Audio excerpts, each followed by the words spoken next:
Welcome to Geography for Week 2. Our learning intention for this week is you're going to be able to analyse a range of different cultures from around the world and have a look at their similarities and their differences.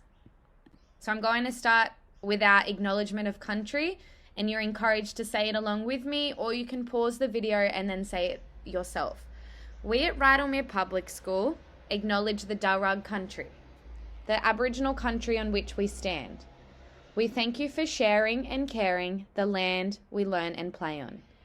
Together we will help look after the people, animals, and land we are on. We pay our respect to elders past, present, and emerging. We will always remember and never forget. So we're going to be talking about how are Indigenous peoples and other groups around the world protected and supported. So the United Nations General Assembly is a place where global issues are discussed by diplomats from each country. Now, a diplomat is a person appointed by a national government to conduct official negotiations with other people around the world. So this group of people, the United Nations General Assembly, also passes resolutions, declarations, and conventions which support the UN's goal of peace and security for people all around the world. The United Nations Declaration on the Rights of Indigenous Peoples was adopted by the General Assembly on Thursday, the 13th of September in 2007.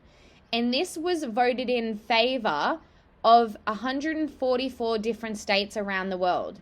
4 votes against the declaration, and these were the countries Australia, Canada, New Zealand, and the United States, and 11 did not vote, and those countries are listed there. So years later, the 4 countries that voted against, remember, Australia, Canada, New Zealand, and the United States, voted against, have reversed their position, and now they support the UN Declaration. Today, the Declaration is the most comprehensive international instrument on the rights of Indigenous peoples.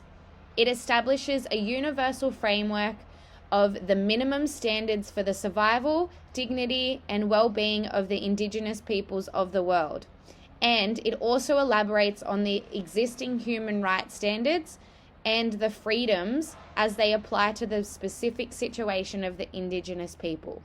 So it's basically just a framework or a universal document that allows Indigenous people from around the world to have the most basic survival, dignity, and well-being standards, and also elaborates on the existing human rights that we spoke about last term. The first Jamboard activity you'll find in your geography folder. So you need to give these United Nations declarations a rating of 1 to 5 on how important you think they are. So you would give the declaration a 1 if you think it's not really that important. Or if you think that it is very important, 5. So in your Jamboard, this is what it would look like. You need to go to this drawing tool here and click on it with your mouse, and then it will end up dark colored like this. This means you're ready to draw. So then you're going to go through and number 1 for what you think is not really that important, and 5 being that important. So you might think human cloning. I don't think that's very important. So I'm going to number that 1 because it's not very important to me.